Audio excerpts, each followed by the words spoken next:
Okay, last we left our two protagonists. They were talking, and then we are here. I guess we're supposed to look in the barn. So let's see what we can find. It's dark outside. Oh, I just want one look at the scenery before we leave. Now this is beautiful. Oh.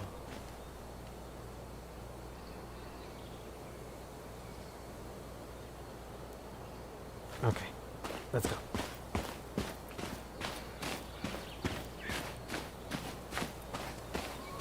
Okay, so the guy tried to burn down the barn.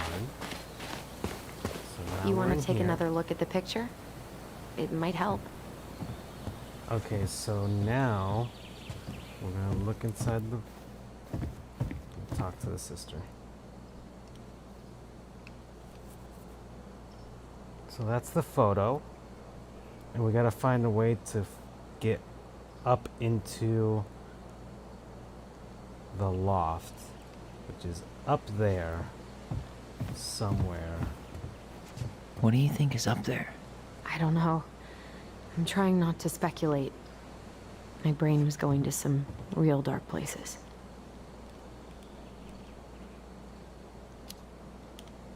Don't worry. Whatever's up there, I'll protect you. We'll see how chivalrous you feel when you've got bats in that perfectly coiffed hair. Okay, so it's gotta be like a I ladder. thought or I something. saw something red over here, but guess my mind's just playing tricks on me. Something red? Hold on. Need to see the picture again? Oh, yeah, it's like a... maybe like a switch to unlock it? No lever. Man, this place is a mess. If there was ever a time to find a magic portal. Maybe in here?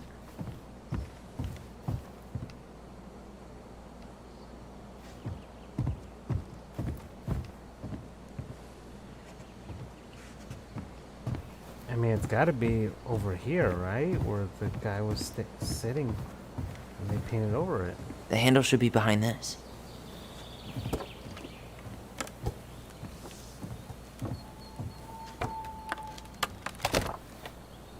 Ah, there it is. Yes.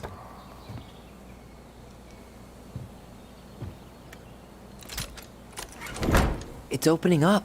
The secret keeper always did store all the best secrets in the clouds. Yep. Come on, let's find a way to climb up there. Well, that's way too high to jump. You want to give me a leg up? I'm so not touching your nasty shoes. We'll find a ladder. Ladder.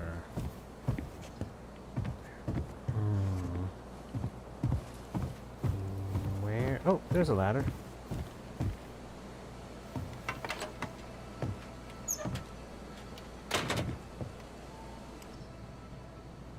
Oh.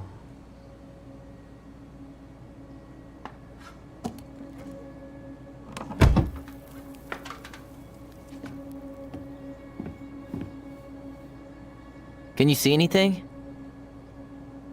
Nope, nada.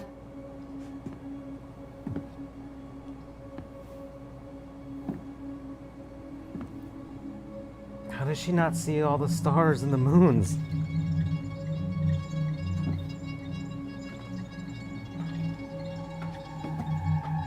Here, found a switch.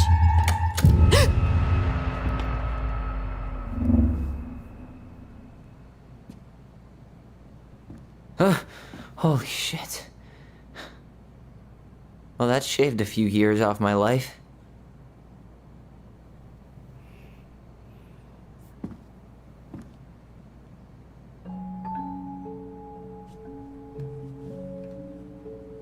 Whoa.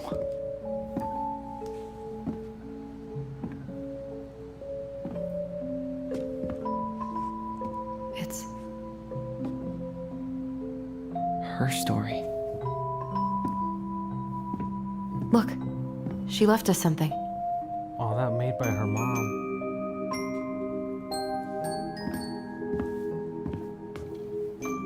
It's got a combination lock with letters. Do you think she hid the code somewhere in all this? Knowing Mary Ann, probably. Well, you want to do this?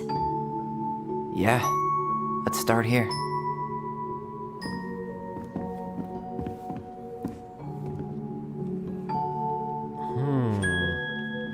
So we have to look for the code. I don't get this one. What's the deal with the tiara? No clue. The princess never wore a tiara in any of the drawings Mary Ann did with us.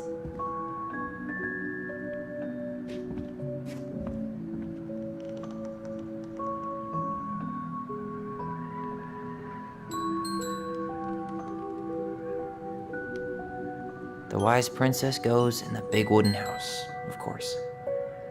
Oh. Moon Hag's gotta be imprisoned in her lake.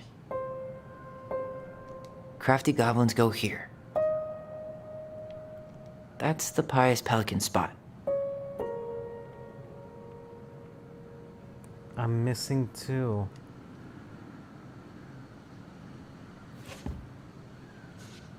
Why are these pictures from the Book of Goblins here?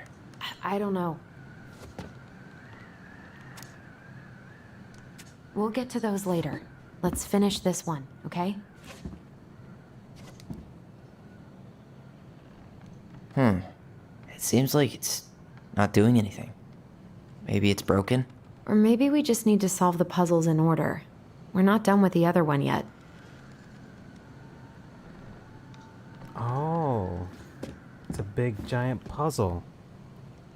We'll get to those later. Let's finish this one, okay? Okay. What's this Recognize this? Yeah. It's from the story where the goblins tricked the Mad Hunter. It looks like it, but it's different, right? Can you check the book? Let's see. Once upon a time, there was a young princess who felt hopeless. Okay, the book.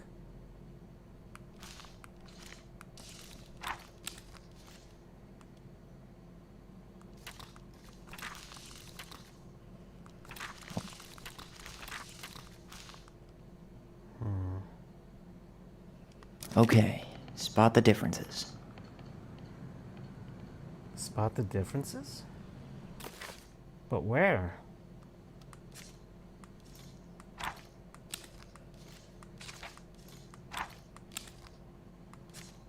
Oh, this story.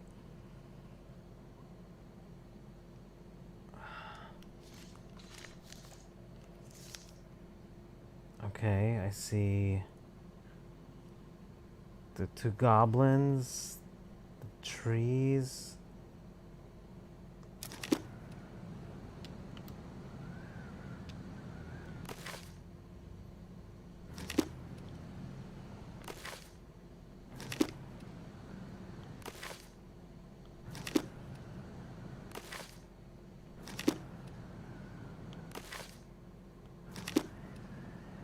Wait, the hand's different on there. It's on the right here, but it's on the left over here. It moves. Oh. Some of these parts are buttons. Okay. And then there's like a lily right there. And there's a pink tree right here. Huh. No goblins. Yeah. In the original, the goblins managed to save the princess from the Mad Hunter. So we saved Mary Ann from something. But not in this version? Figured anything out yet? Nah, still figuring it out.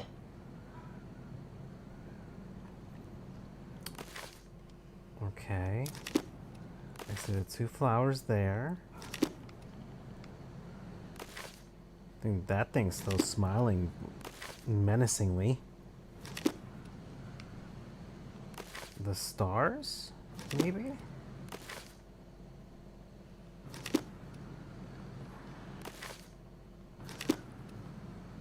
I mean, that looks different. It's not the same title, so I guess that counts as a difference. Oh, there's a princess right there. The princess is running away from the Mad Hunter. Who was sent by the Gold Lady, according to the story. Do you think the Gold Lady could have been Marianne's mom?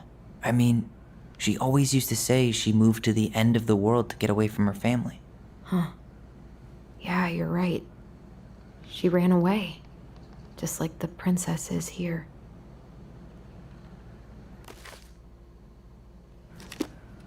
The tree looks different. I think.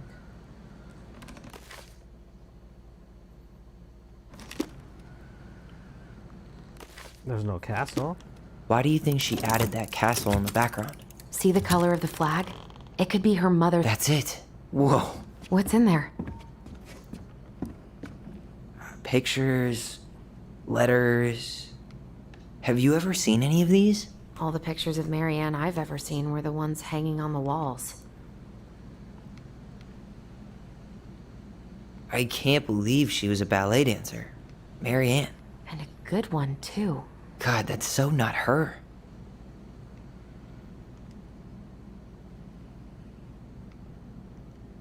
Oh, poor thing. Why would she keep an old drawing of a pet in here?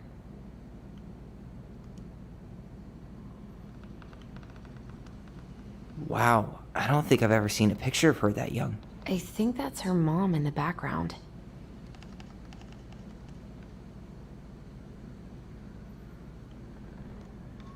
An artsy environmentalist. Yep, that sounds like Marianne's exact kind of catnip. But she's got a heart over somebody there. Is that the dad? Did you know she studied engineering? No. But it looks like she changed her major to visual arts. I don't think she actually got it changed. The paper's not signed and it's all wrinkled. Like someone tried to throw it away. Wow. And she went to UC Berkeley. That's a really, really good school to get into.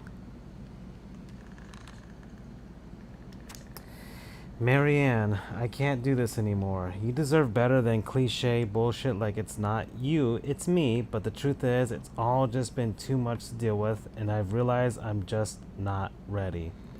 Maybe if we could have dealt with all of this on our own, without your mom constantly putting pressure on us, things could have been different. But the damage is done, and it's probably too late for that now. I'm so sorry. You're an amazing person, and you made me a better man. I hate myself for doing this, but I feel like we'll both be better off apart. There I go with the cliches again. Please don't ever stop being who you are. Here, but I'm gone. Brent. Ooh, Could this guy have been any more cryptic? That one's hitting close to home a little bit. Oh. The Gold Lady. That was definitely her mom. So, did Marianne grow up kinda rich? Maybe. Would have been nice to have some of that. Okay. Tyler, see that little light? I think we need to solve this one next.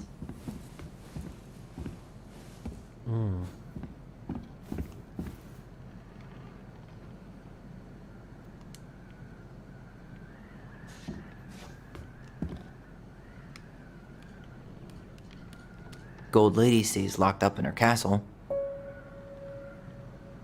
We'll let the mangy muskrat have his rock back. The Ice King goes in the forest, obviously. There you go, stalwart moose. Back in your pond, big frog. Oh, I'm missing 4 of the little dolls. Okay, let's see what this one says. There's the Gold Lady again. She's all over the board. There was a figure of her in that stash by the Mad Hunter painting, right? Oh, yeah. So maybe all of this is related to what we found in there. Her cruel parents kept her locked away in their musty palace.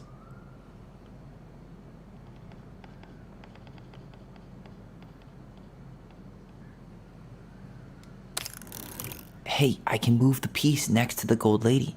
All these pictures. They look like images from Marianne's life before Delos, don't they? Well, some of them do anyway. Maybe that's it then. We need to figure out which ones are real?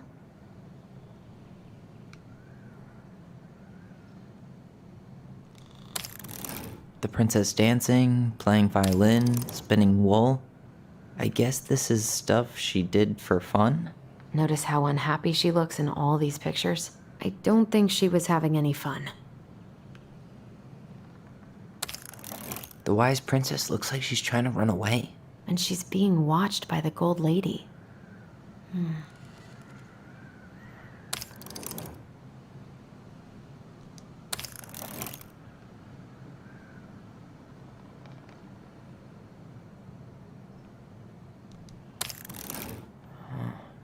Is the gold lady setting the animals free? Judging from the broomstick, I'd say she's getting rid of them, not setting them free. Well, she had a pet bird, so that's why I picked the bird. She was in ballet, so she's dancing there.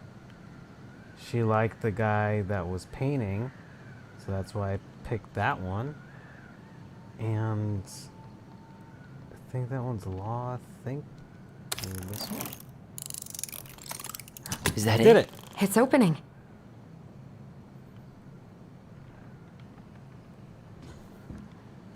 What's in there this time?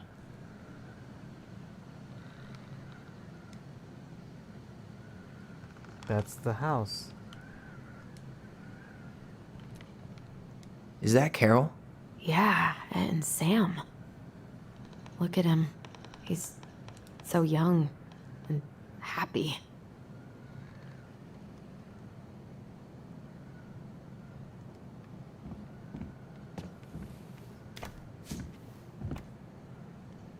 Salmonberry Park, Kodiak Island, Eco Village Arts Workshop. Salmonberry Park. Huh.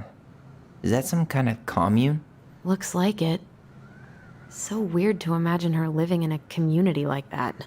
With, other people. The weirdest part is how they all seem to love her. Where was prom queen Marianne when the whole town was turning on us? From the good people of Salmonberry Park, Kodiak Island. Don't be a stranger, keep it. Wow, all these people. I like your pictures. Godspeed. You have the warmest, most beautiful aura, and I know you'll keep on shining. Wow.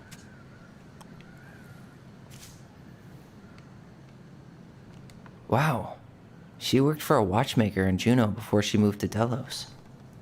No wonder she was so handy.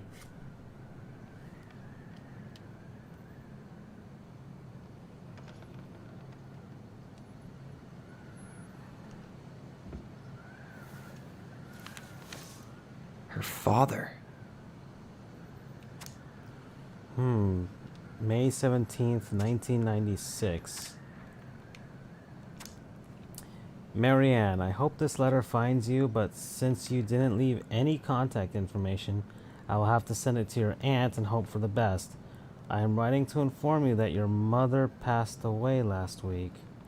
We just had her funeral reception. The house has been filled with people all day. Friends, family, colleagues, and church members. It's now 11 p.m. and I'm sitting alone at the kitchen table, surrounded by dozens of trays of food, flowers, and sympathy cards. Your cousin Heidi brought in a beautiful photo album of all of our holiday pictures in La Conner. You're there in all of them, but you weren't here today. We haven't heard from you in 4 years and can only hope you made it to Alaska or wherever you are, and that you and your child are both safe. Your mother had been sick and depressed for 4 years, and you can imagine why. The pain of being shunned by her own daughter, knowing she would never get to see her grandchild grow up. It spread through her body like cancer and consumed her completely. All this suffering simply because you ran away like a temperamental little girl instead of accepting her help when you got pregnant out of wedlock. After dropping out of college and without a penny to your name, She only stepped up to help because she knew you weren't ready to raise a child properly. Marianne, a mother's duty doesn't end when her children leave home. Now that you're a mother yourself, I hope you will begin to understand that good parenting isn't about coddling children. It's about providing for them and shaping them into the people they're supposed to become, whether they like it or not. I won't trouble you again. You've made your intentions clear. I just thought you should know. Dad.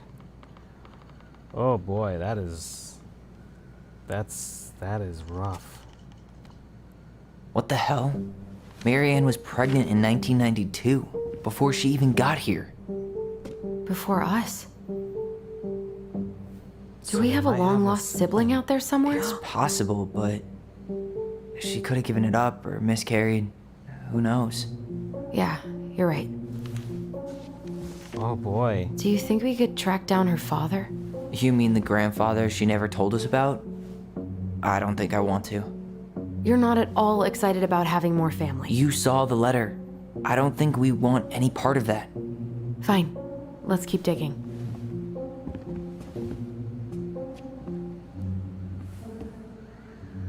I guess that's it. Wow.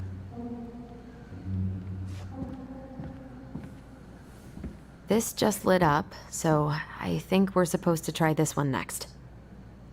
What's this? Some sort of map?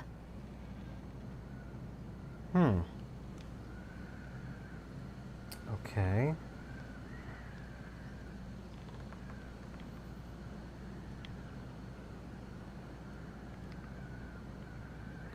One day she took her tiara and ran away to the forest. A map. A map.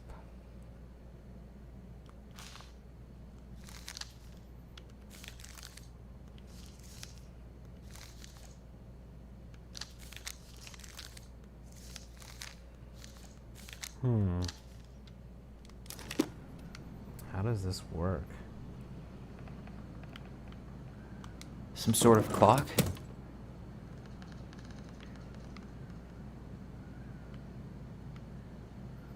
This is the princess's house.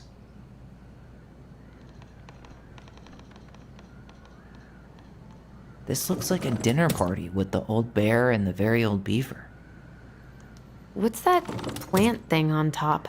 Oh, those are definitely salmon bear. That's the gold ladies, damn it. Why is nothing happening? Oh, it's in order. It goes in order. Hold on. Okay, so maybe it's in order of the story. So I see flowers, I see the bear and her, and then I see the castle, and then I see the clock, and then I see the cabin. It's her life. Wait. Hold on. Maybe...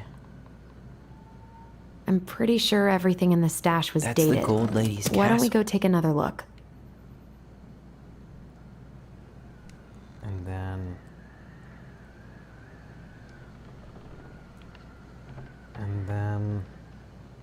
I think it's her life. I think it's the order of her life.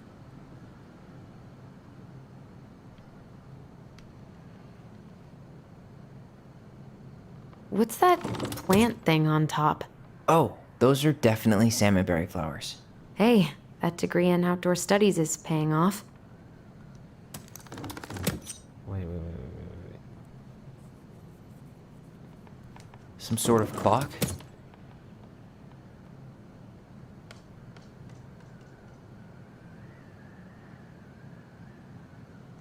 What's that plant thing on top? This looks like a dinner party with the old bear. This is the princess's. Come on. Okay, so maybe not in that order.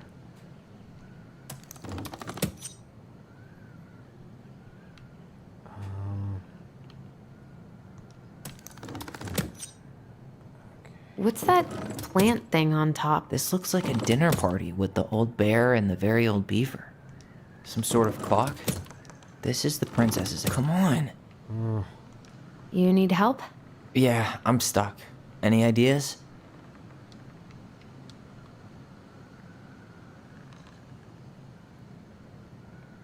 The clock. A clock.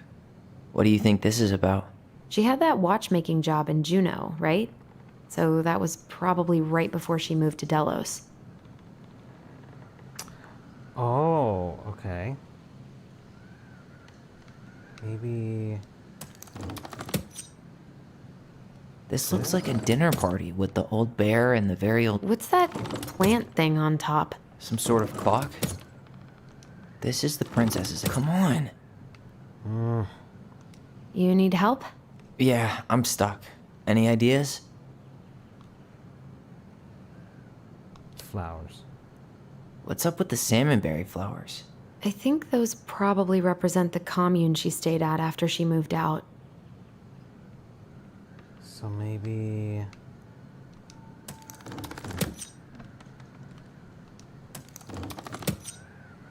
What's that plant thing on top?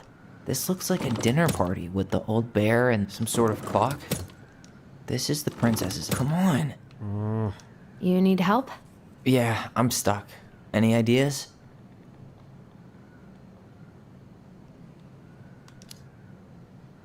What's the deal with this picture of the princess eating dinner with her animal buddies? Well, the beaver is Eddie's mother and the bear is Sam. And we know she met Sam and Carol after she moved to Delos. Oh. So... Okay.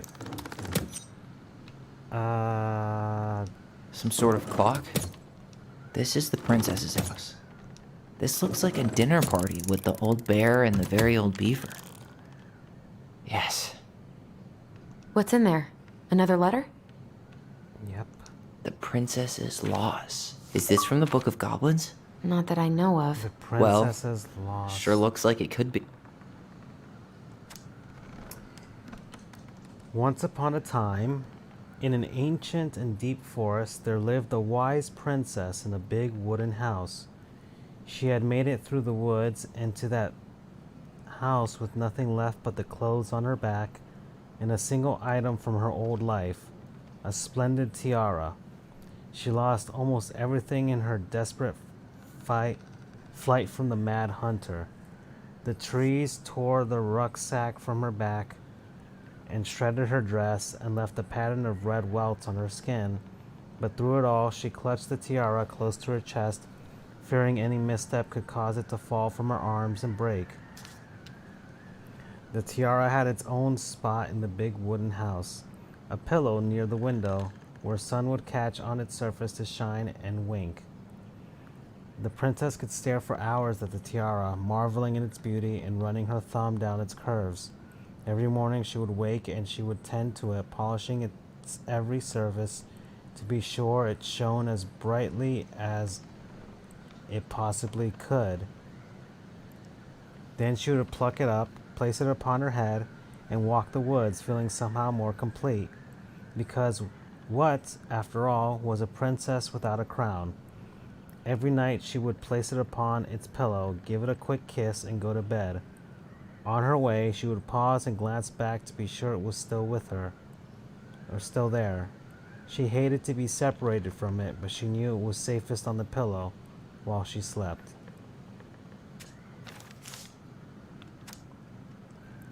One night, the princess woke to a raging storm. The wind howled against the walls, rattling the windows in their panes. Fearing a gust might burst open a window and blow the tiara to the ground, she plucked it from its pillow and brought it to bed with her. All through the night she held the tiara close, and in the morning she woke to find herself still cradling it. The storm had passed, and the princess relaxed. That day was the same as any other, though she perhaps gave the tiara an even more thorough cleaning, grateful as she was that nothing had gone wrong. That night she placed the tiara upon its pillow, gave it a quick kiss, and went to bed, pausing on her way to be sure it was still there.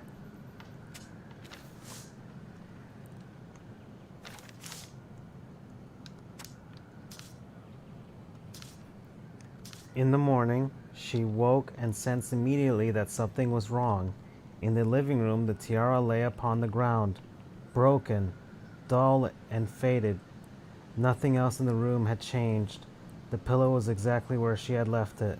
The window was closed. There had been no storm, no wind, no sign that anything at all could have gone amiss. Only the broken tiara, mute upon the ground. She picked it up and held it in her arms with a guttural cry, but though she tried to fix it to polish it, it was gone, beyond repair, and with no shine left. The princess held the tiara through the day and through the next night, sitting in the same spot at the window where she used to polish it. When the sun rose, she looked outside, and her gaze fixed on a sapling. She remembered how this sapling had survived the winter, clinging to life despite the frozen, unforgiving earth. Without a word, she went out and buried the tiara in the ground beneath the sapling, and as the final scoop of dirt fell, the tiara felt truly gone, and with it the final link to her old self. She could only go forward and find a new place for herself in this world, where she was no longer truly a princess in a tiara and a beautiful gown, but a wan woman alone in a deep and ancient wood, and that was how the princess lost her most precious treasure and her title. And that was how the princess lost her most precious treasure. Okay, I guess I'll pause here 1 second.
and her title. That was the story she read us that night. God. It makes sense now. Yeah. She got pregnant.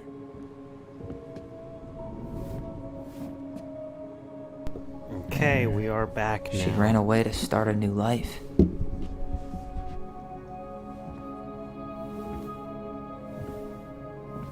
And then she made her way to Delos Crossing, where she was finally happy.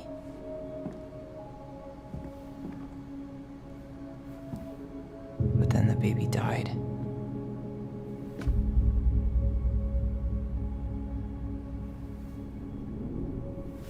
I can't even imagine how she must have felt. She left everything behind, built a whole new life for him. And then he was just gone. Oh. I guess having us helps her move on. But when it looked like we were going to be taken away, she snapped. She just couldn't lose any more children. It really wasn't anything we did. I don't know what I'm supposed to do with all this. I don't either, but all I wanted was to understand what happened to her. And now I do. Yeah. But we still haven't seen what's in that chest.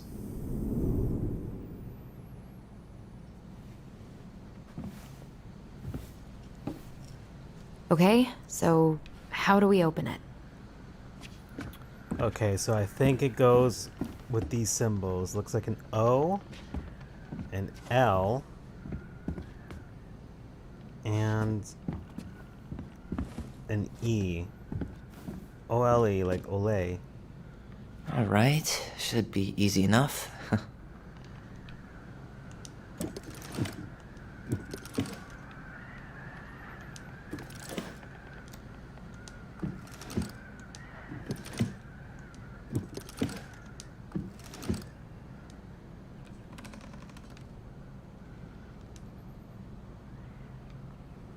The princess lost her most precious treasure.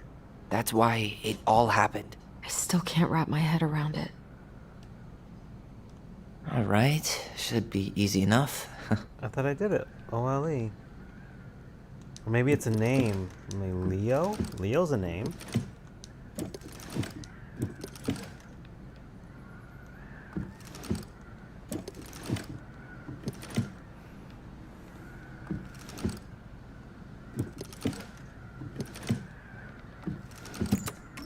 Yes.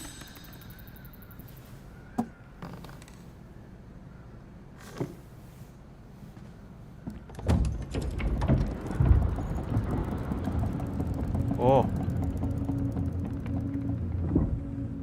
Whoa. Did it just get darker in here?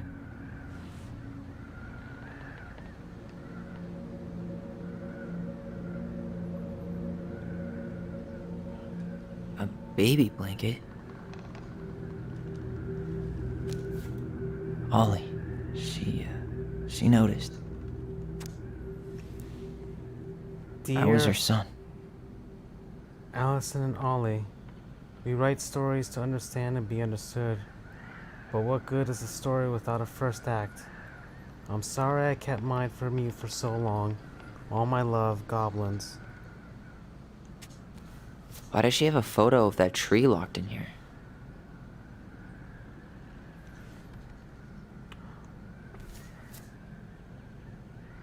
That's where the baby's buried. Is that... Leo Ronan.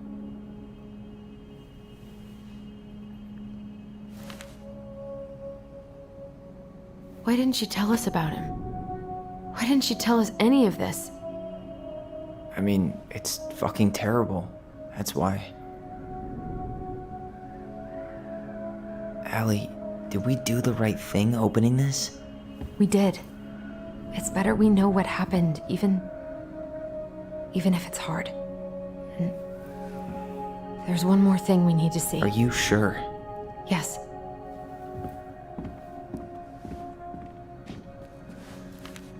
Come on, let's go to the dock.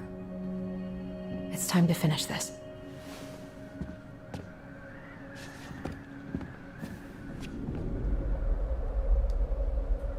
Hey, just wanna now that see. we're done with the important stuff, maybe we can take a crack at these? Yeah. That must be where he's buried.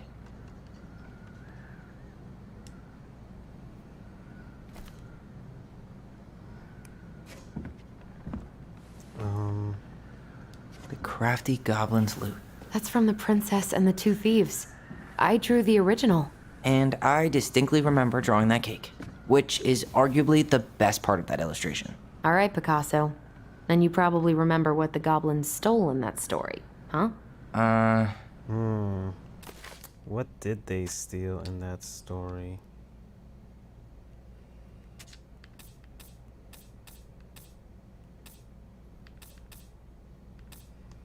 The Princess and the Two Thieves. Okay, we're gonna have to read this.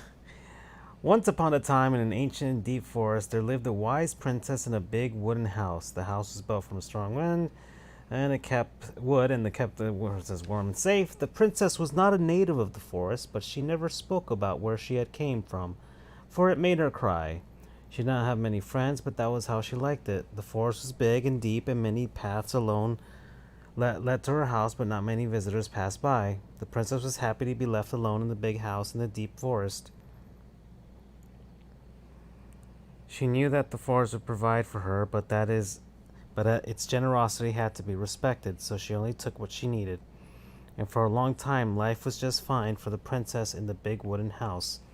One winter day, when snow blanketed the earth and ice bent the trees low, the wise princess realized that food was disappearing from her house. It was not much at first, but only a few fruits, nuts, and eggs vanishing during the night. Okay, gotta remember that. Nuts, eggs. During the night.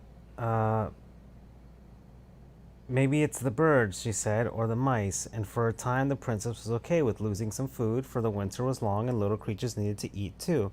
But then small items started to disappear as well. Spoons and plates. Forks and knives. I'm actually writing these down. And blankets. It was as if every time she was in one part of the house, something disappeared in another room. That can't be birds or mice, said the princess. I think I have a thief. So she went outside to look for traces in the snow and noises in the wind, but there was nothing to be found nor to be heard. That's strange, said the princess. Maybe the thief is hiding inside my house. For many days she hunted, looking behind the curtains and under the bed, in the attic and the chimney, behind the poles and under the carpets, but she found nothing, and as she searched, food kept on disappearing, night after night. I will make a cake, frowned the princess, a big cake with every egg and fruit and nut I still have, so that I can only have one thing to keep my eye on. She spent the whole day making the cake and used everything she had left. The cake she made was so big she could hardly carry it. If I manage to protect the cake, I'll be able to survive the long winter, she said. So she added a lock to the oven and she kept the big cake safe inside. But the next morning, the lock had been opened and the cake had disappeared. At first, the princess cried because that cake was the last of her food until the snow melted. But then she noticed 2 trails of tiny feet in the spilled flour, and she followed the tracks to a hidden hatch in the floorboard. This is how the princess realized that 2 tiny thieves were living under the wooden house right below her feet. Okay. Okay, so fruit. Maybe they took some of the princess's fruit?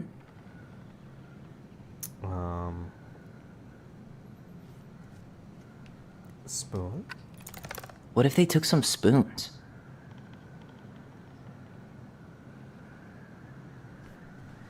Okay. Fruit, eggs. What else did they take here? Fruits, nuts, eggs, spoons, plates, forks, knives, blankets.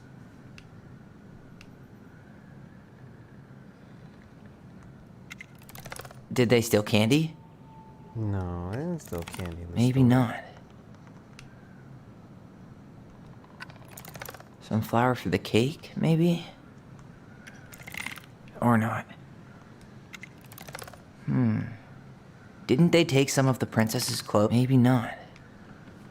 No, not in that story. Is there more?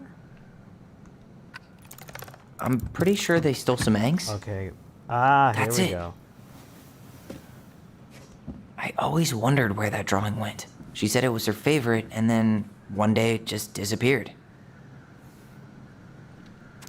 You're the best mom in the world, the prettiest princess.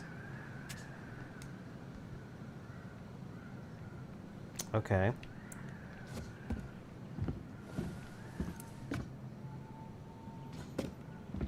Wow. The old bear's gifts for the princess. I'm totally blanking on that story. The old bear's gifts for the princess? Oopsies. The bear and the princess. Oh, here it is. I didn't think I'd be reading children's tales during this, but here we go. The Bear and the Princess. Once upon a time in the ancient and deep forest, the old bear stood on the bank of the river, swiping at salmon on their way to the spawning grounds. Just as he'd got his paw on a particularly fat one, he heard a woman shouting for help. He considered simply eating his salmon, but then she screamed again, and he lumbered over to investigate. After a short walk, he found the princess clinging to the top of the tree, while a wolf snarled and snapped at the base of the tree.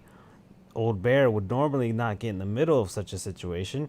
After all, as a fellow predator, he understood the wolf's need to hunt. But when he saw the princess, he was struck by her beauty, and he knew he had to help. With a great roar, the bear heaved onto his hind legs, rising to his full height. The wolf snapped and snarled in his direction, but the bear roared again, and the wolf took off into the trees, tail between his legs. The old bear fell back down onto all fours and stared at the princess. She regarded him fearfully. "You can come down," he said. "How do I know you didn't save me just so you could eat me yourself?" asked the princess. "I suppose this is a fair question," admitted the old bear, "but I promise I won't eat you." The princess had no reason to trust the bear except that he had kind eyes, and so she slowly made her way down the tree. When she reached the ground, the bear only watched her, and so she supposed she was not going to be eaten today. "Thank you," she told the old bear. "Of course," he said. "Can I walk with you back to your home?" "Of course," said the princess. And so the princess and the old bear walked together through the forest back to the big wooden house. After that day, the princess would occasionally find gifts from the bear. A freshly caught salmon. Okay, salmon. A handful of ripe berries. A newly bloomed bluebell. One spring, when a sudden thaw flooded the path out of the princess's home, the old bear was there, and she rode his back across the river. The old bear began to think that the princess should be his mate. After all, she had no mate, and she needed one, and he could keep her warm and provide her a much more suitable den, and catch fish for her, and protect her from wolves. She in turn would brush out his fur and pick berries without smushing half of them, and scratch that one part of his back he couldn't reach, and with how she took care of the goblins, she would be an excellent mother for his cubs. One day the old bear came with a ring of spruce and asked the princess to be his bride. "I'm sorry," said the princess. "You are a very good friend, and I appreciate all you've done for me, but I cannot marry you. You're a bear. I'm a princess. It would never work." The old bear was crushed. "Can we still be friends?" he asked. "We will always be friends," said the princess, "but I will never marry you." Oh boy. The old bear and the princess carried on their friendship, and after 1 year, he tried again to ask her to be his bride, but once again she refused him. This happened 1 year later and 1 year after that. And then finally the princess said, Old Bear, you are my dear friend, and I appreciate all you have done for me. But I would sooner you have left me to the wolves than marry you, and that is how it will always be. I have my hands full with the 2 goblins who live under my house, and they are all I need. That wounded the old bear deeply, but it was finally enough to stop his proposals. They remained friends, and he continued to give her gifts of fresh salmon and ripe berries and newly bloomed bluebells. But the old bear never again asked the princess to be his bride, much as he might have wanted to.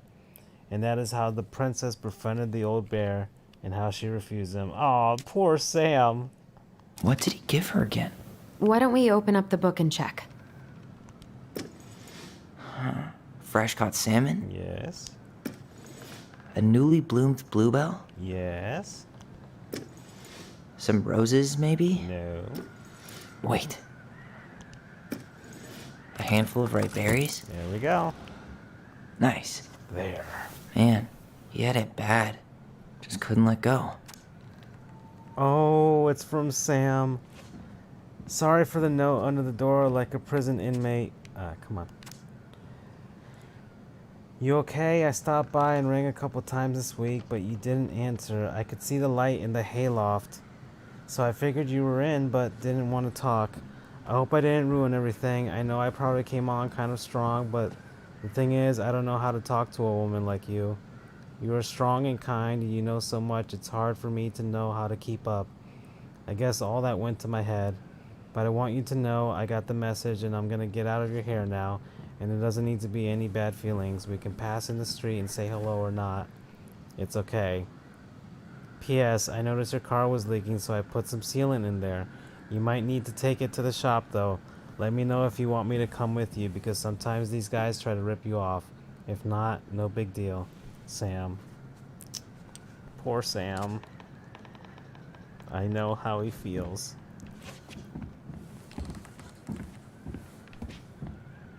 Okay. I guess this one now. The crafty goblin's good deeds. Of course. The goblins had to help out the creatures of the forest to pay off their debt to the pelican. Well, what did they do? You know, I don't really remember. The crafty goblin's good deeds.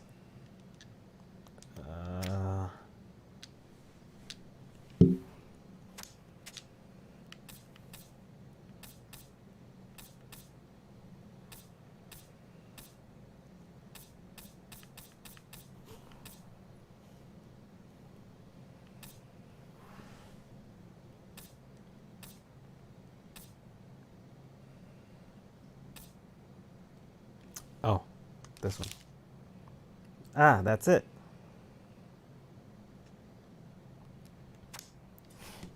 I'll have to keep reading.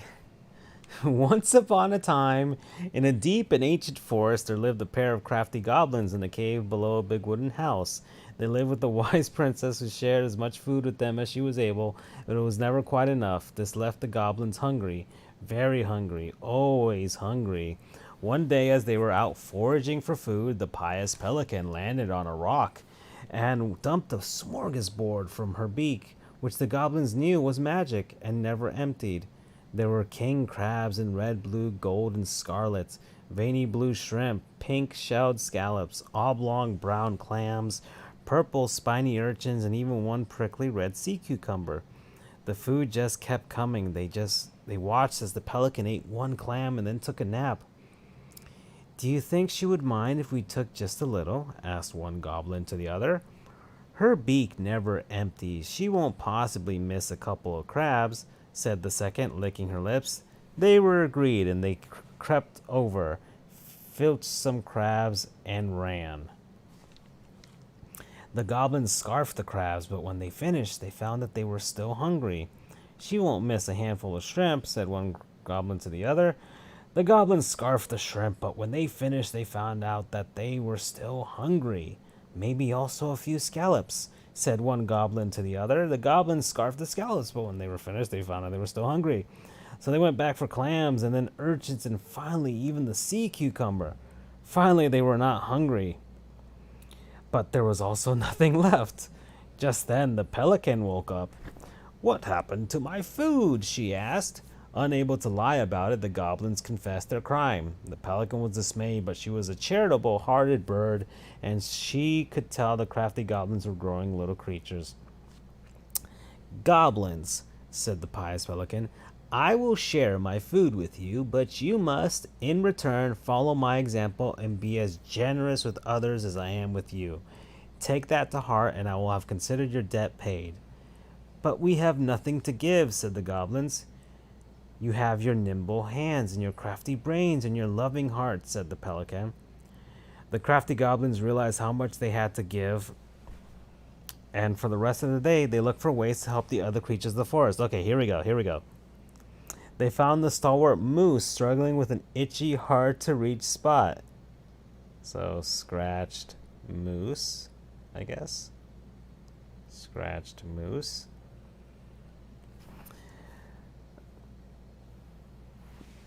And they gave it a good scratching. Next, they helped the old bear, who could not get honey out of a narrow beehive.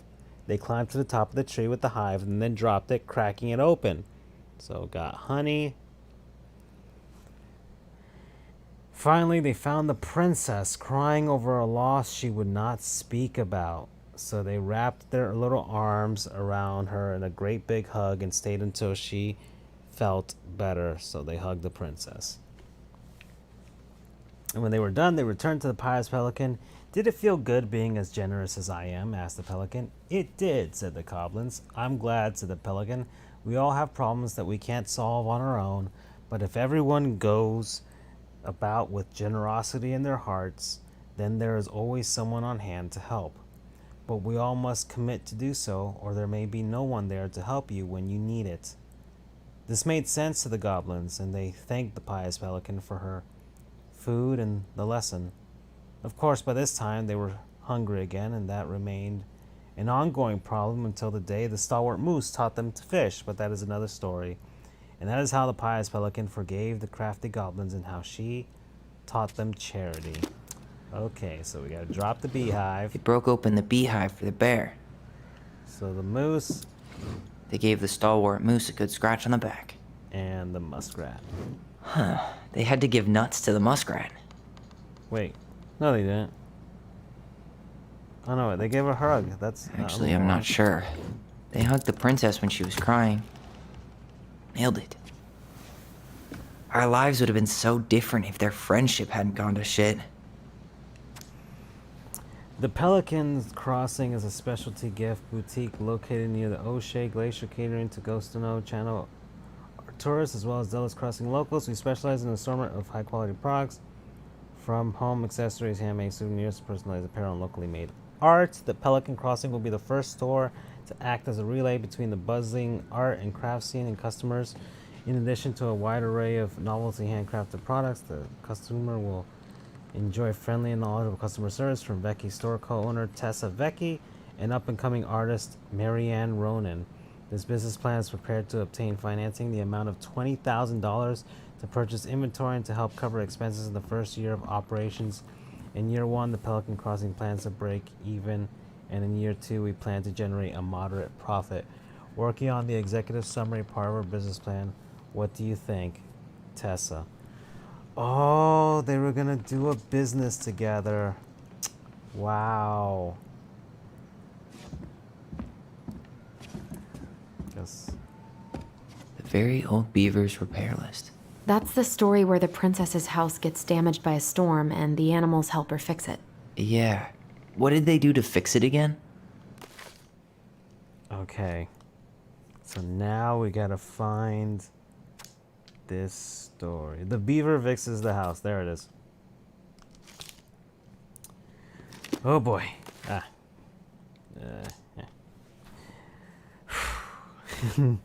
Last story.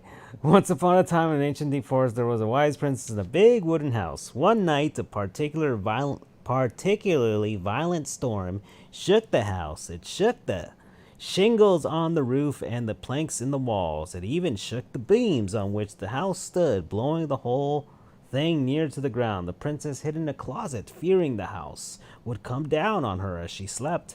In the morning, the house was still standing, but it was badly damaged. The storm had blown shingles off the roof and planks off the walls, and even bent a post upon which the house stood. The first two things she could fix, but the last concerned her. What will I do? Despaired the wise princess, for though she knew many things, she did not know how to fix the big wooden house. Just then the old bear came to see if the princess had any trouble in the storm.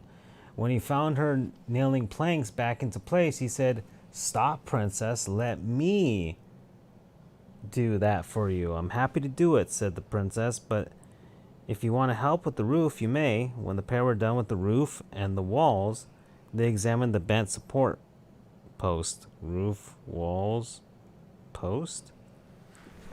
"I could throw my body against it," said the old bear. "I am very large." He stretched up into his hind legs, being sure the princess could appreciate how very large he was, then charged straight at the post. He threw his body against it with an impressive thud. The impact moved the post, but too far, and it ended up bent the other direction. The wise princess decided more precision was needed. She then thought of the very old beaver who kept an excellently crafted dam. Perhaps she can help. She went looking for the very old beaver and found an industrious animal hard at work slapping down mud on a part of her dam that had been blown apart in the storm. Most of the structure was unharmed because the beaver was very good at building things. The princess knew she had come to the right place. "Beaver," she said, "my house was damaged in the storm. Would you help me fix it?" "I believe I could that, yes. I could do that, yes," said the very old beaver, and she paused at fixing her own den to follow the princess. The very old beaver examined the big wooden house and nodded. "It will be an easy fix," she said, and she set about writing the posts with loud slaps of her tail. When she was done, the wise princess stroked the beaver's head. "Thank you, Beaver," she said. "The wind blew the shingles off the roof and the planks off the walls and even bent the post. Now, thanks to you, I still have a home." "Think nothing of it," said the very old beaver, who returned to work on her own den once again. That winter, the very old beaver grew ill, very ill. She was not able to fix her den nor to gather food. When the princess found out, she set about delivering meals to the beaver. She brought stews of corn and beans and baskets full of bark and twigs from the beaver's favorite aspen. One day, the wise princess noticed that the beaver's den had begun to fall apart. She set about fixing it, and though she was not as talented as the very old beaver, the fix kept the creature warm and dry. "Thank you," said the very old beaver. "Of course," said the princess. "You helped me when the storm blew my house near to the ground. Thanks to you, I still have a home, and I am happy to do the same." The princess continued to nurse the old beaver until the day she came to the dam, and the forest was still. No birds sang, no branches rustled, no small things skittered within the underbrush. "Oh," said the princess, staring sadly at the dam, for she knew the old beaver had passed on. "Goodbye, my friend." And that is how the very old beaver saved the big wooden house, and how the wise princess repaid her kindness.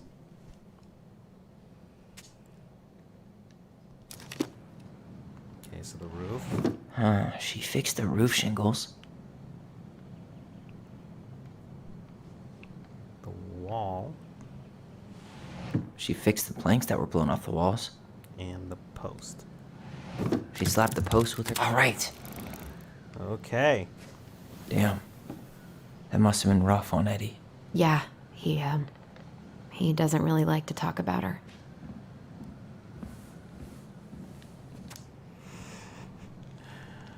Dear Marianne, you cover your ears every time I try to have this conversation with you. So I thought I'd have a better chance doing this in the letter. I know you don't like saying goodbye, so I'll keep my melancholic rambling short and sweet. I want to thank you with all my heart for taking care of me for these past few months. I can't even imagine how exhausting it must have been for you to look after a sick old lady when you also have 2 small children at home. I know you want me to keep fighting this disease and hoping for recovery, but it's always been a great strength of mine to know when it's time to let go, and that time has come. I'd like to ask you for one last favor. Please take care of Eddie after I'm gone. My poor boy puts on a brave front ever since his father died, but I know he's in pain. I would be so much more at peace knowing he still has family. Maybe he could teach the kids how to fish. He loves spending time with them. Thank you for the warmth and the peace you brought to my life. Give the kids a kiss for me, will you? Carol. Oh man, this is starting to get sad. Oh. Wow. Okay. So those are all the things that happened to her in her life, as far as we know. Guess we can leave. You really want to go? You sure we've seen everything? I mean, I think so. We saw that, and that, and that, and that. And I don't have anything more to place, so let's go. Either way, I'm ready for this to be over. Me too.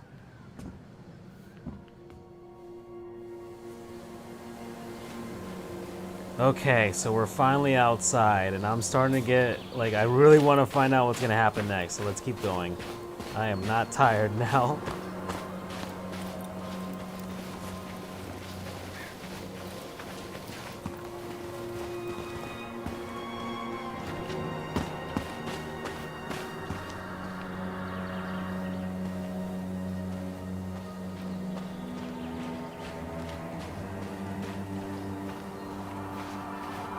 This is the spot. I can't believe he's been down there this whole time. We played Compass and North Star here. I wish she would have just told us.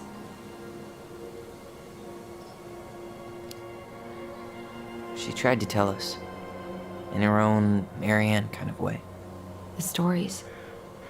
Yeah. What are you thinking? I'm overwhelmed, to be honest. That we just found out we have a brother, and at the same time that we'll never get to meet him. It's a lot to process. Poor Marianne.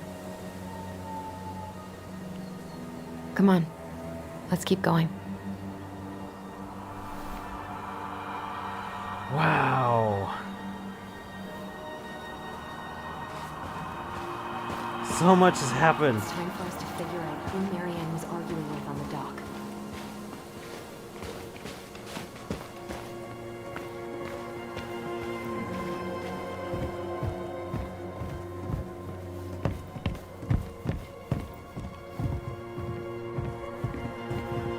Here we go.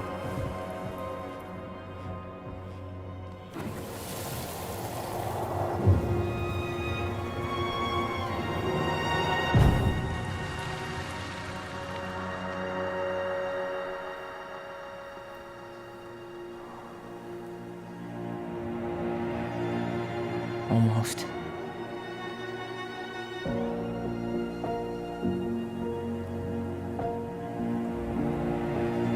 I knew it! I knew it was Tom! Tom? Tom Vecchi is our father? Of course. It had to be him. Tessa knew, didn't she? Yeah, she must have. That's what she didn't want to tell us. God, Marianne and Tom? I know.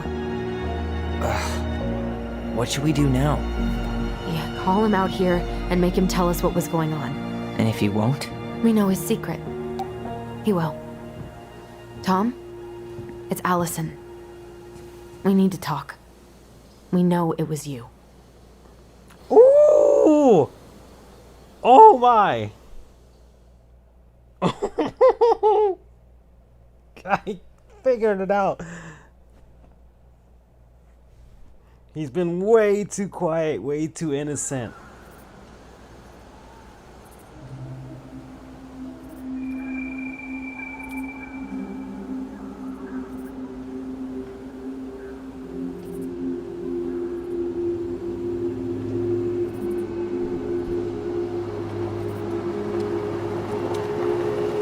Let me take the lead on this. I know him better. I thought I did, anyway. Sure. Whatever. As long as we get answers. Oh boy. I don't like this. It's too dark.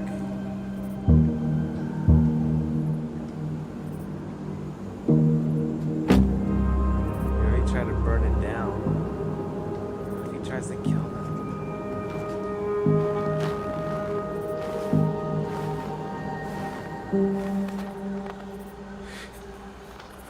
Kids, listen. You're our father. Oh!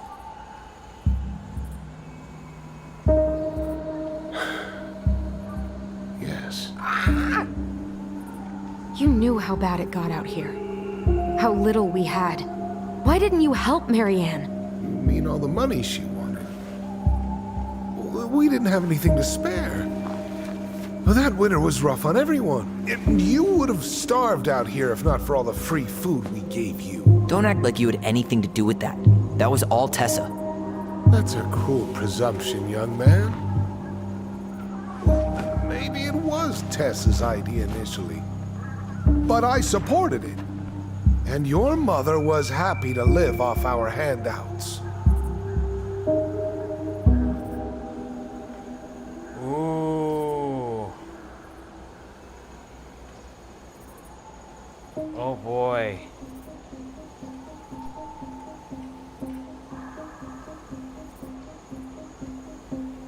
I don't know which one to choose. You choose, not me. Pick.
You were here that night. You saw Marianne and Tyler. Why didn't you help?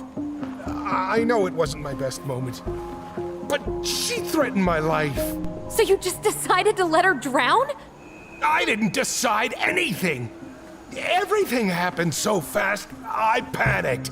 And by the time I got to town, Brown was already on his way out. There was nothing else I could do. Oh, gosh.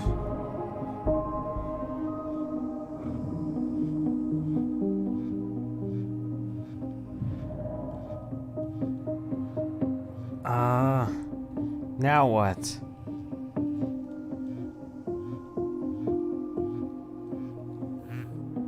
That's the controller shaking. This is very intense.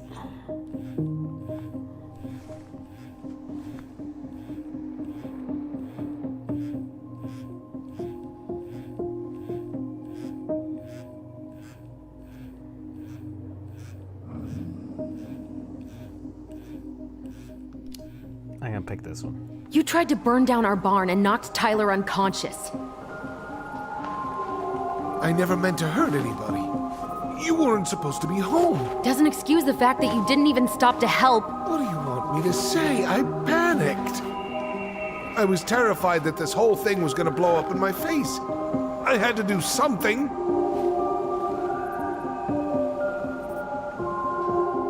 Oh boy.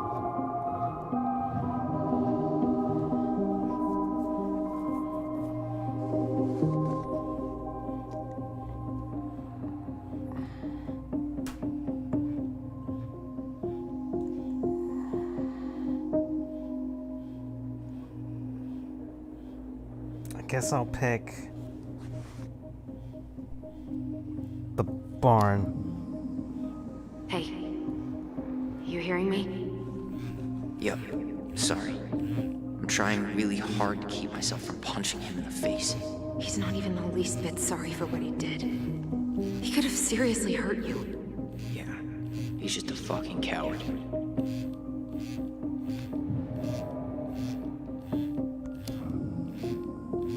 Does he really expect us to believe there wasn't anything else he could have done that night? I don't know, Ellie.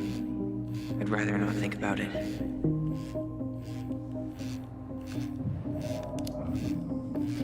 So what do we do now? We tell him he's gotta fix the mess he made, one way or another.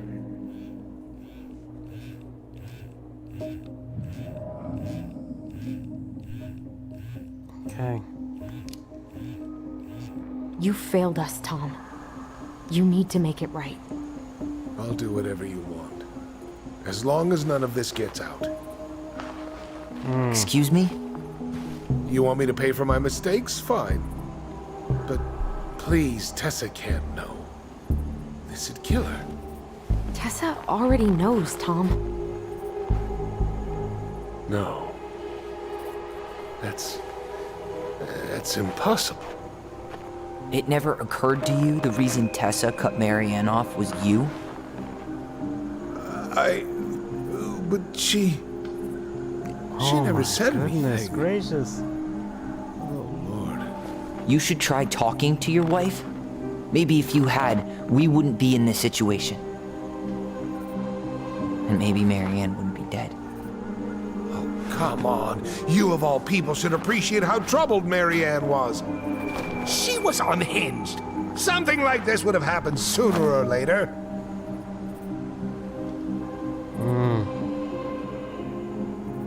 Oh boy.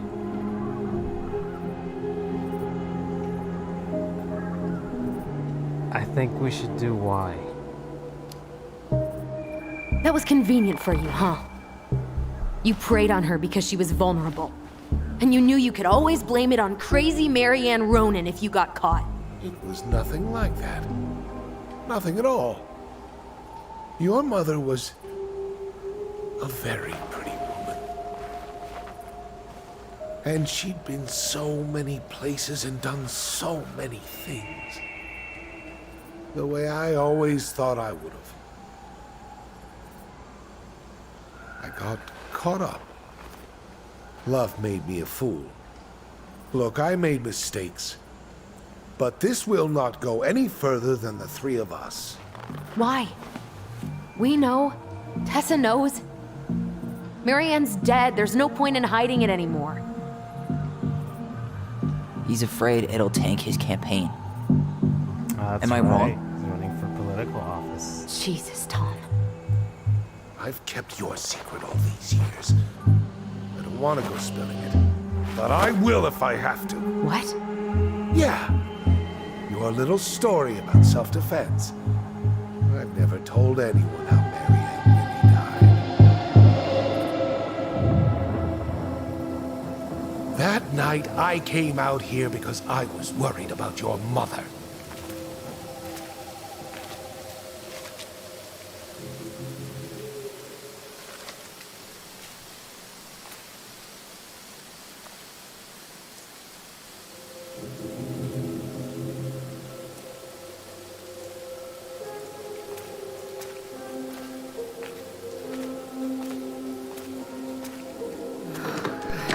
Why do they do it?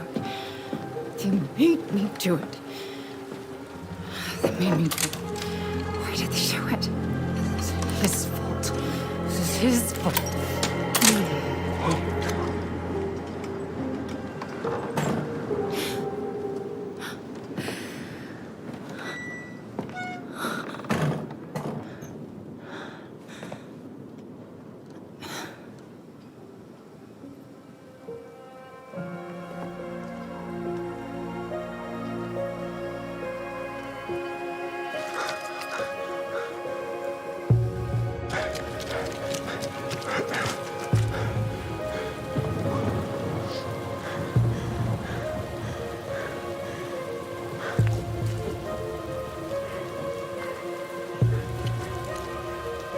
Manhunter.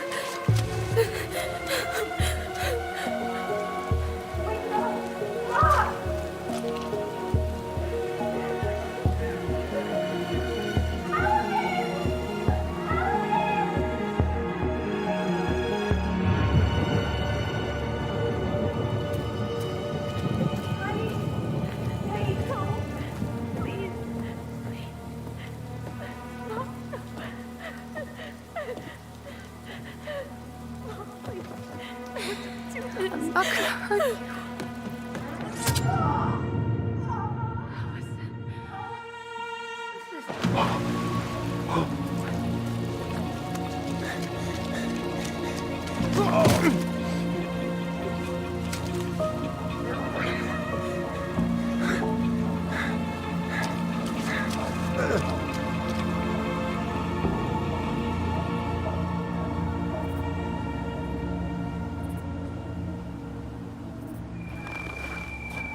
No! No way! You're a fucking liar! I saw what I saw. Ugh! You're manipulating us just like you manipulated her! Tyler! You're not listening to this, are you? Oh boy. Be smart about this, Allison. Are you sure you want this to get out? You've got way more here to lose than he does. His name will be all but cleared, but you'll be a killer. What will your uncle say? And Michael? Well, the whole town might turn on you. Whatever, she's leaving the town. Don't touch her. You know I'm right. Just get out of here, Tom. Tyler and I need to talk alone. Just please. Think twice before making any rash decisions. There are a whole lot of lives at stake here. Leave us the fuck alone. And never come back!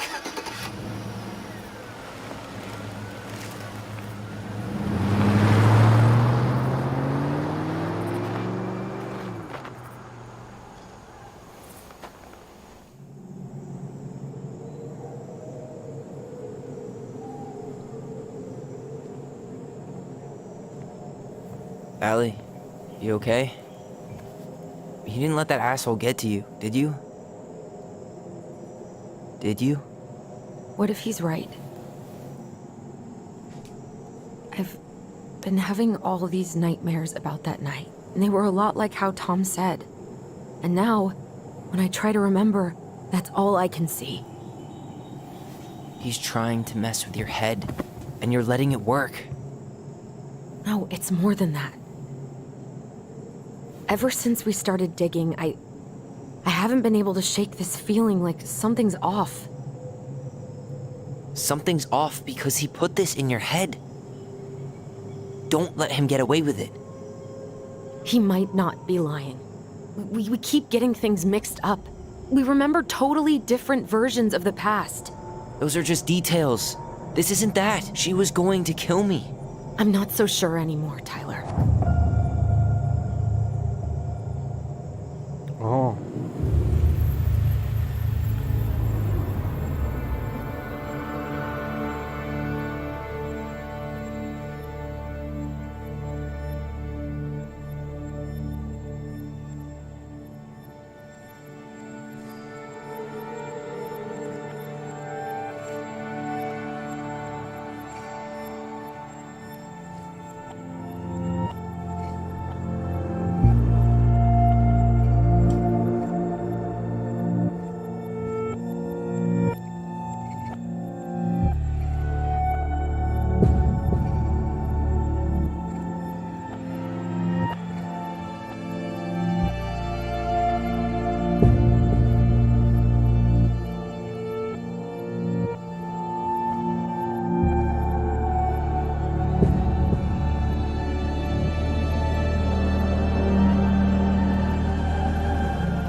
She had a gun pointed at me.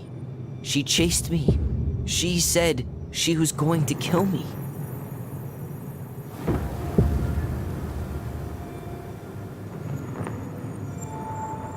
She threatened Tom with those exact same words, with the same gun, on the same pier. The thing you said to Eddie the other day got thrown back at me. Don't you think it's possible that happened here too? Oh no. I guess it's possible. Fuck.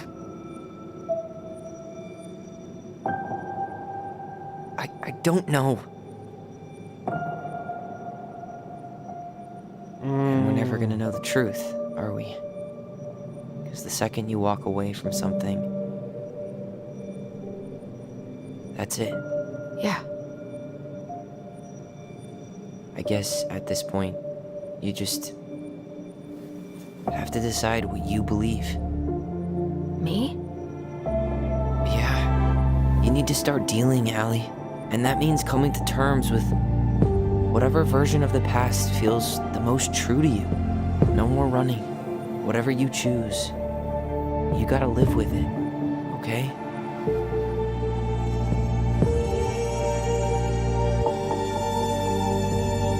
Wow.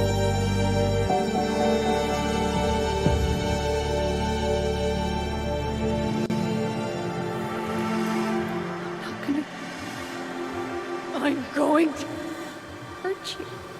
Oh no. Kill you. Oh, this is the worst one. I'm not gonna hurt you. No.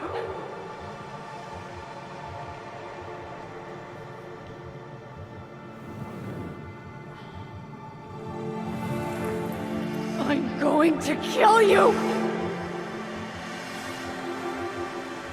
not gonna hurt you. I'm not gonna hurt you. I don't think her mom would have tried to kill her I'm daughter. gonna hurt you.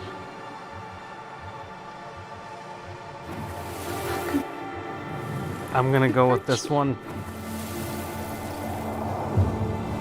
I'm not gonna hurt you. I'm not gonna hurt you. No, please. No, don't do this. Allison, this isn't what...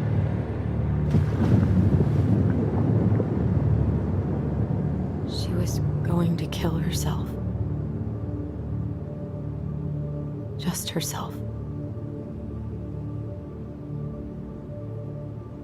You interrupted her and we got confused. Are you sure? Yes. That attic. Tyler, that was meant for us. It was her way of explaining what she was going through. I made a horrible mistake. Hey, it's okay. I'm here.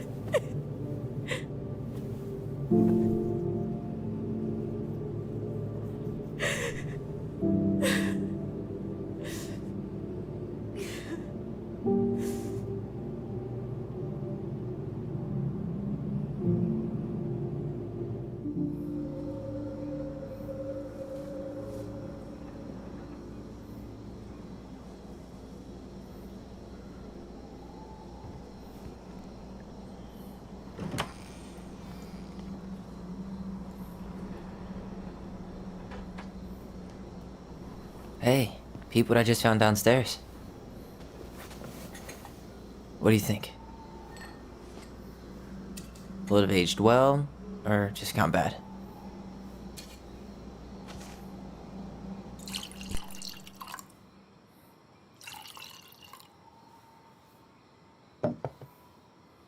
Where are you at right now? I just keep hearing her say she wasn't going to hurt you. Over and over. We were kids. We freaked out. You weren't equipped to deal with that shit. She was just talking to you. And I killed her. Stop.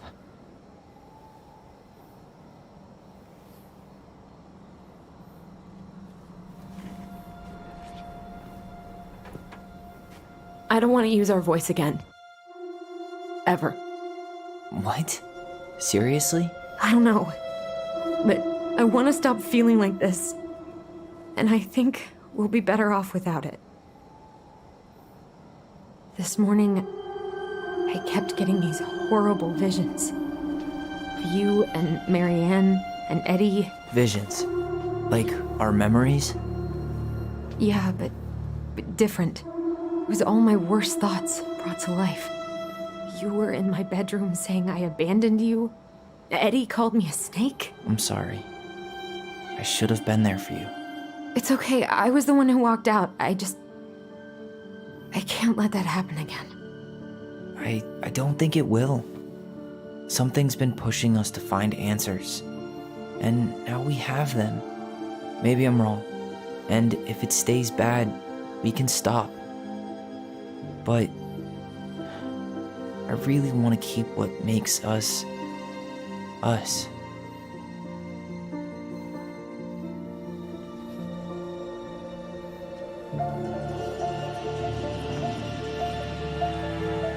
The Mad Hunter was forced to remain below the lake with the Moon Hag, but she did not kill him, because even reduced to just one hand, he was too useful a servant.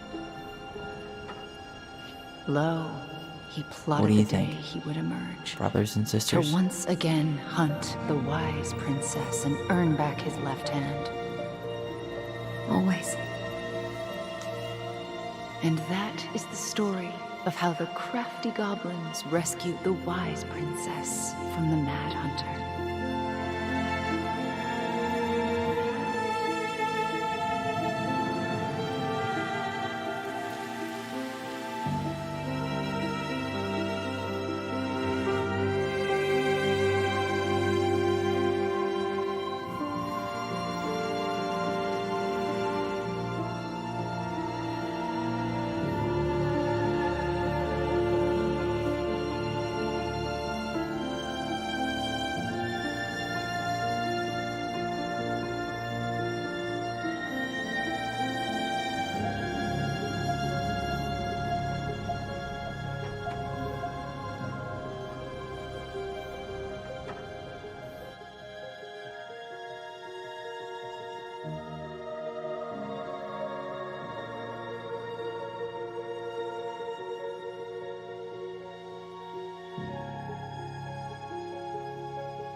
One last look. I'm good to go.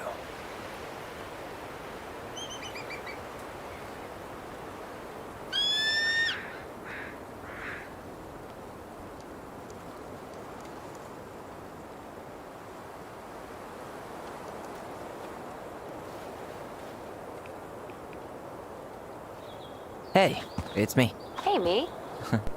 House is empty. I'm getting ready to head out. So, last chance. Is there anything you want me to do while I'm in town? Listen, Ty, you're dropping off the keys with Tina, right? Yep, gonna leave them at her office on my way to the ferry. Well, that's it then. Let's see how she's doing. How are you? Good, actually. Really good. You? Same. You know, emptying the house really cleared my head out. Thanks for doing that. The observatory really needed me this week. And after everything that happened, I just felt like I needed to keep some miles between me and Delos Crossing. No worries. You still loving your therapist? Gail, yes. I was Wow. actually just doing some letter writing she assigned me as homework. It really helped me get some perspective. That sounds awesome. Yes, girl, go do your therapy. How's Juno?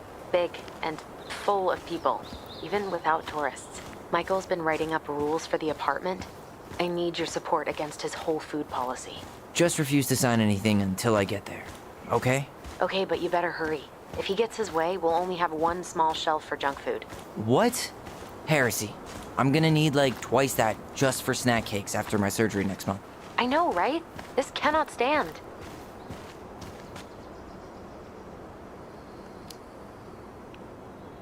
Did you see the article I sent you about Tom losing the election? Ah, yes. I saw your message right before derby practice, so I didn't have time to read it. But I did cackle at the headline. Did you picture Tom's face whenever you went in for... No, but that is a great idea. Anyways, I'm glad Tessa finally left his ass. Karma is a bitch. Wow. Tessa finally divorced him.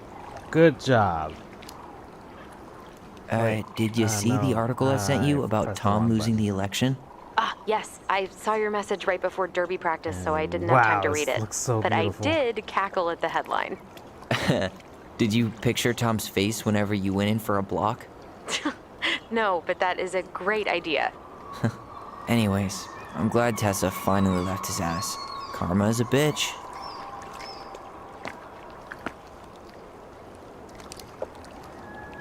Okay, I'm gonna hang up now. See you tonight. Okay, I'm gonna take one last walk through the house and then head to the ferry. Drive safe. Pretty sure that's the only way possible in the old Allison Mobile. Love you, Tyler. Love you. Okay. So I guess we have one last look around.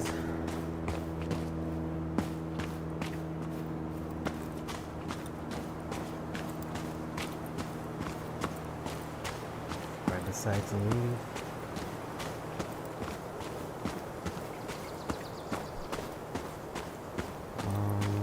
Let's take a look at the barn. Nothing.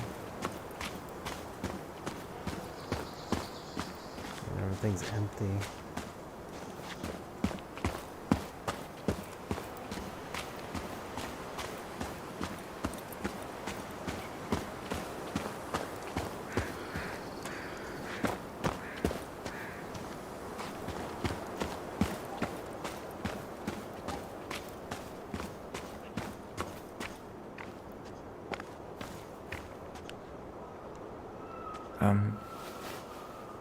I'm sorry we're leaving you alone out here.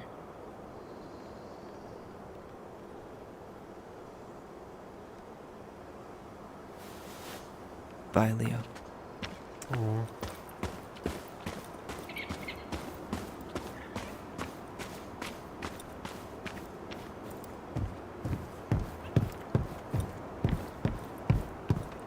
Yeah, time to move on.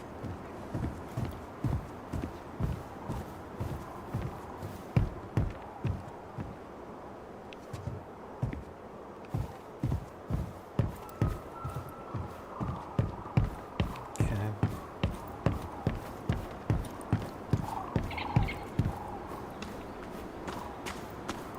Let's see what's up here.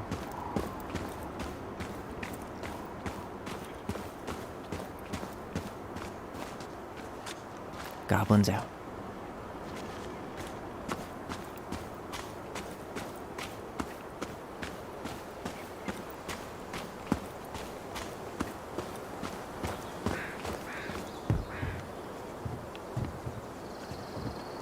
It's here. It's too bad Tessa closed her cafe. That other place just doesn't quite hit the spot. Wow.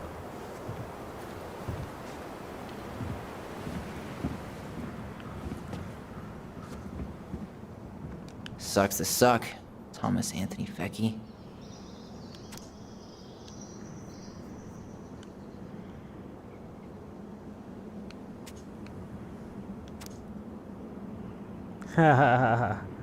Thomas Becky lost the mayoral election against current Mayor Leslie Scow.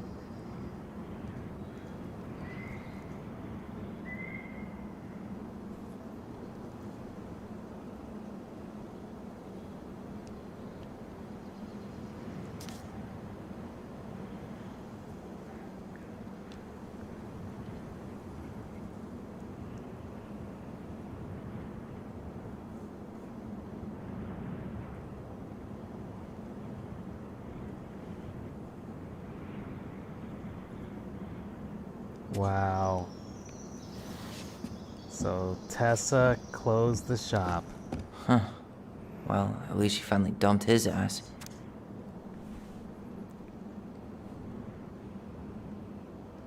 Wow, she's going on a missionary assignment.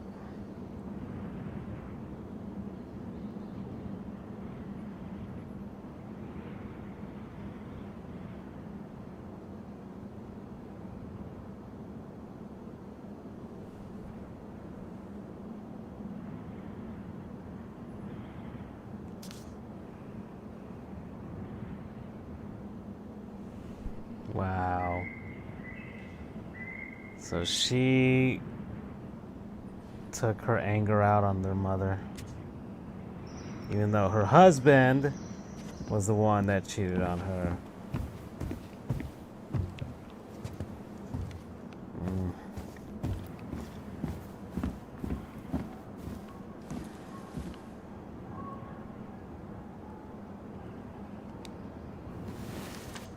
Take all those photos.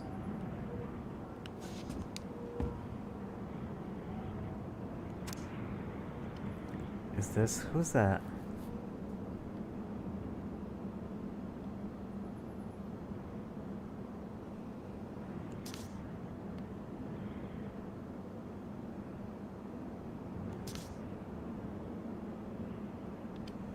It's Sam.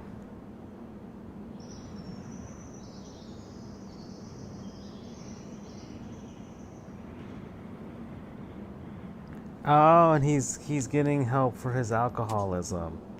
That's great.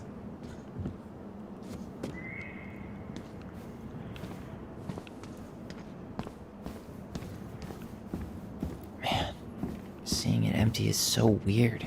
But at least this it's the last for? time we'll ever have to.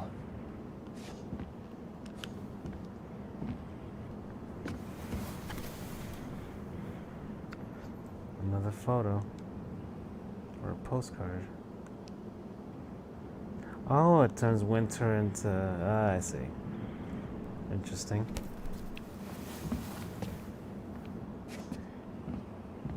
You're just gonna leave that computer there, or...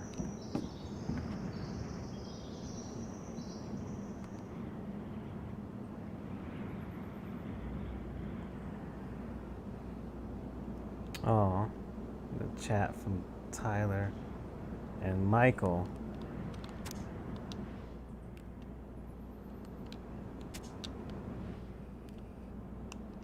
Okay. Yeah, take that computer, please.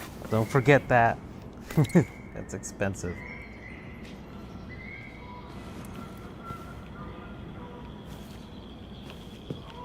I don't want to go outside. I already went there. Oh, that's the raccoon bandit. That's funny.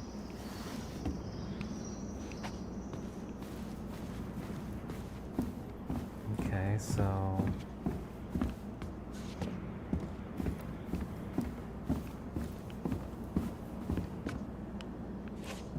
Did I see that already?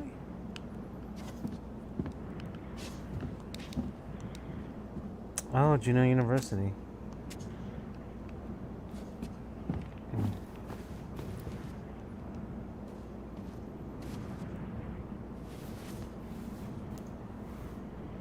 Guess we'll take a photo.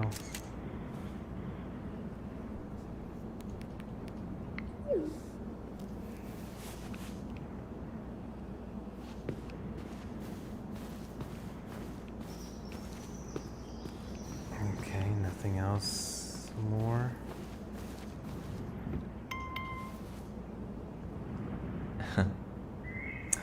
Look at her.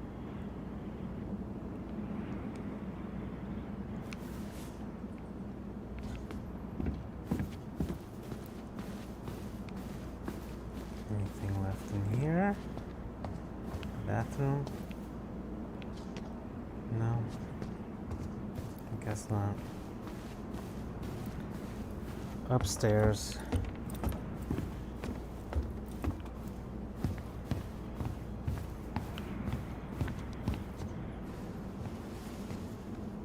Certainly hope the new owners are Mr. or Mrs. Fix-It.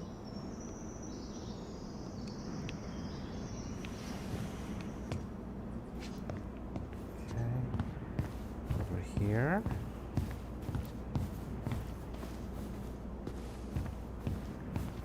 Goodbye, room.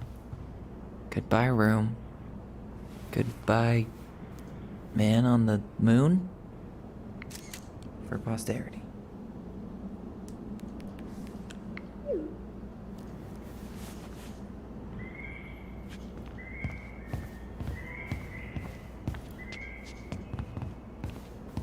Okay.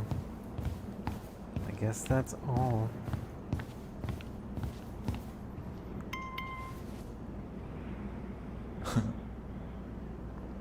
Goblins.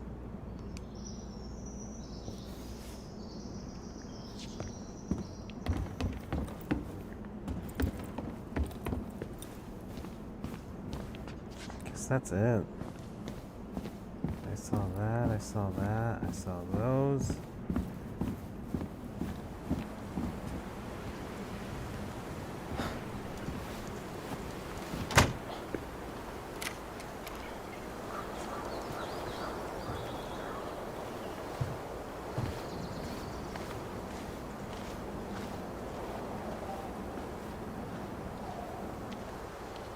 Well, this is goodbye for real, I guess.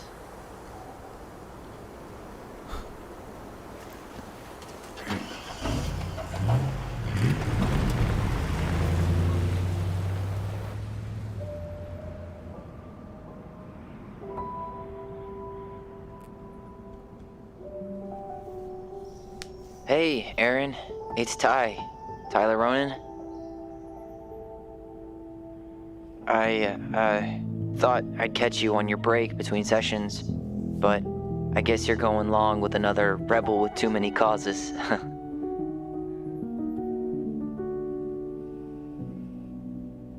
I know I haven't reached out since I left Fireweed, but I just wanted to say, well, you were right about grief, about it going in circles. This morning, I was out on the porch staring at the fog, and my mother, she just tumbled right out of me. But it was okay. It actually felt good to remember.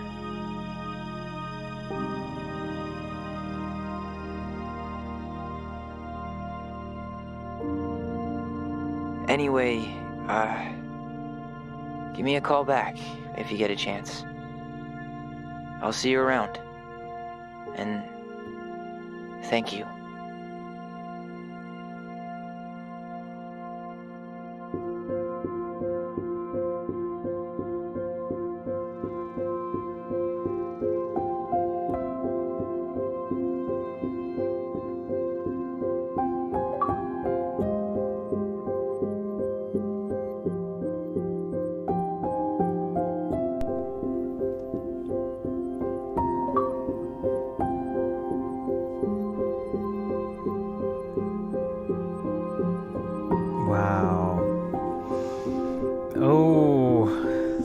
that's the end, or at least one of the endings. Because I could always play it again and see how it would look if I made different choices. But I think I'll look on YouTube for the other endings. I want to leave it like this. Oh. Okay. Well, at least they were able to move on and think better about their mother.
Allison was grateful they completed Marianne's puzzle.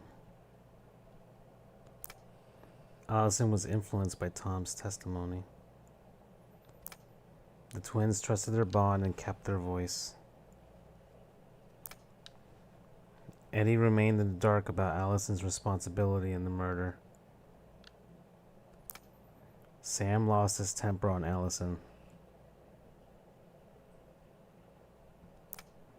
Michael was happy to become good friends with Tyler.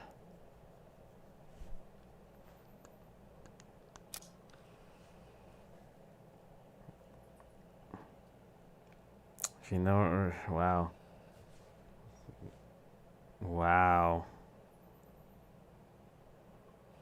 And we need you in this world.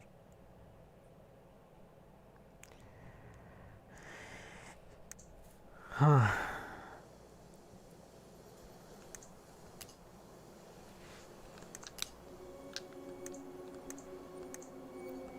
I guess I can replay some of it to collect these guys, but